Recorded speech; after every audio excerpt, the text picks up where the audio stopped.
Hi, everyone. Thanks for joining us here on CBS News 24/7. I'm Lindsay Reiser. Election Day 2024 is officially underway. Millions of Americans across the country are heading to the polls to cast their ballots for the 47th president of the United States, as well as for members of the House and Senate and local ballot measures. Both candidates for president have already cast their ballots. Vice President Kamala Harris voted by mail, while former President Donald Trump opted to vote in person earlier today in Palm Beach, Florida.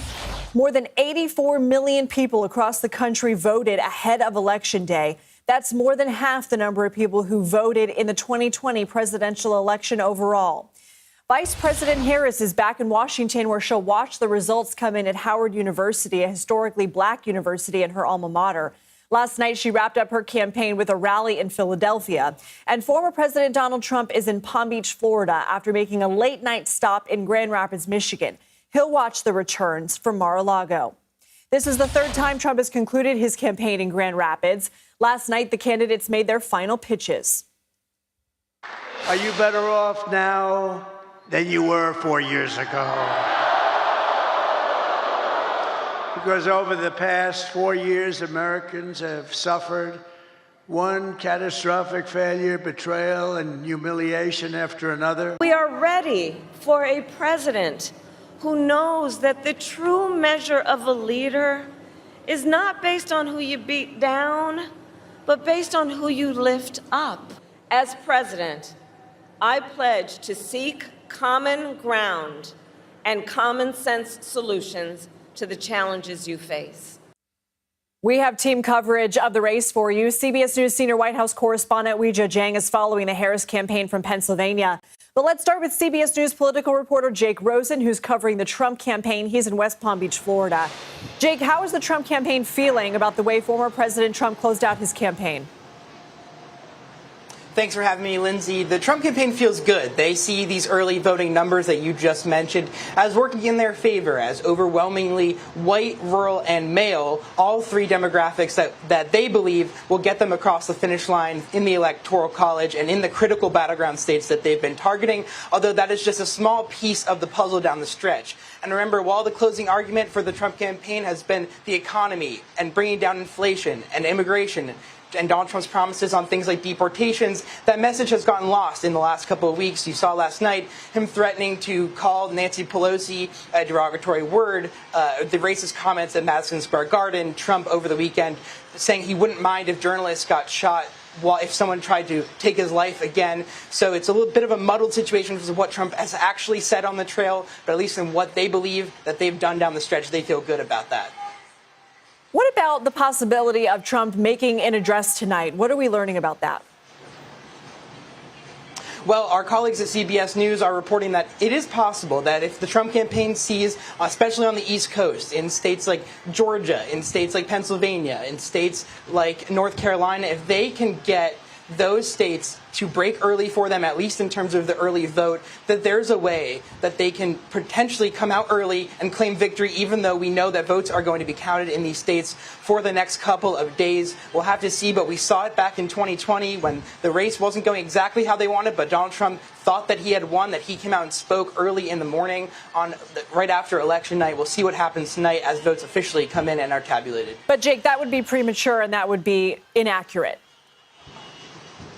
Absolutely, and it would, and we have to frame again for our viewers that the way and the reason that these elections in some of these states take a long time is because these votes are being tabulated, cross-checked, triple-checked down the stretch here as every vote is tabulated. Every state tabulates their votes differently, and the states that are doing it in the way that they see as best. And again, we have to remind our viewers that although it is election day and people have been voting for weeks, that it might take more than that, and that the only reason of this delay is because things are being double-checked and triple-checked. And we will have more on the methodology and how CBS News projects races. But, Jake, what does the Trump campaign feel is the former president's best path to 270? The easiest path for the former president is what I just laid out. If they can convert on their economic message in states like Pennsylvania, especially in the western part of the state, they feel that if that state breaks for them, that they're in good hands. Donald Trump says that he expects to win North Carolina, a state he campaigned in a lot over the weekend from Friday into Saturday into Sunday. And we'll have to see how they feel about Georgia going down the stretch. in places like Atlanta and Fulton County, where the Trump campaign feels like if they can peel enough black male voters in some of the black belt in that state and in areas like Savannah and Atlanta, if they can do that, they feel good about their chances in winning all three of those states, which would get them to 270 electoral votes before even the states on the West Coast are called. Jake Rosen, thank you. Let's bring in Weijia Jiang now for more on the Harris campaign. Weijia, what is the Harris campaign saying today? How do they feel about the last day on the trail in Pennsylvania? And are they optimistic heading into tonight? Well, the vice president is not on the trail. She is in Washington, D.C., surrounded by family, but volunteers are still here. In fact, a Harris campaign official tells me that before 11 o'clock this morning, Lindsay, 100,000 doors were knocked across the state of Pennsylvania, and volunteers will continue to do that to try to get out the vote, because especially in here, Philadelphia, the biggest city and the biggest battleground state, and in Pittsburgh, that is going to be a non-negotiable for Harris to pull this out, because the fewer people that turn out in the cities, the more she has to make up in the suburbs. And she's been going after plenty of those voters, too. But it really is, these big metropolitan areas that could make all the difference for her. And here in Philly, we've spoken to local election officials. We've also checked in with our teams across the state, and we're hearing the same thing, which is that it seems like turnout is going to be high. And it's not just Harris that's really looking at that, but, Trump's strategy has been to go to rural areas to look for low propensity voters, especially men who typically don't vote, who don't engage in elections, and going after them. So he is relying on those voters to turn out, many cases, for the first time, which is why we're watching those numbers so closely. But the campaign feels very good about where they are, Lindsay. Jake just sort of laid out Trump's closing message, and Harris's is the opposite, basically ending where she started, with a message of joy, a message of turning the page and looking to the future. And they really think that is resonating, especially in the past week and a half, when Trump's rhetoric has become sharper and darker. And from day one, Lindsay, the Harris team was frustrated because they said they thought that Americans had forgotten who Trump was, and they were working to remind people of his character, they say, of the things that he say, of his perspectives about democracy.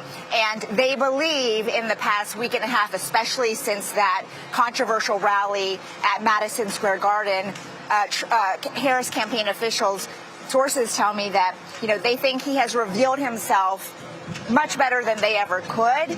And that's why they are feeling quite confident going into this election day. Does the Harris campaign have a contingency plan if Trump prematurely claims victory? Well, Harris herself has answered this question, and she said, yes, we do, because she says they have the resources, the expertise, and the team ready to handle that. She said they are preparing based on Trump's previous actions and behavior. In fact, it was in 2020 that he essentially launched his Stop the Steal campaign right here in Pennsylvania, in Philadelphia, and he has already expressed doubt about the integrity of the election in this state. And so to that end, Harris says that they have been talking about a contingency plan, obviously not going into detail, but she said that she is prepared and she is concerned as well, Lindsay. Weijia Jiang, thank you.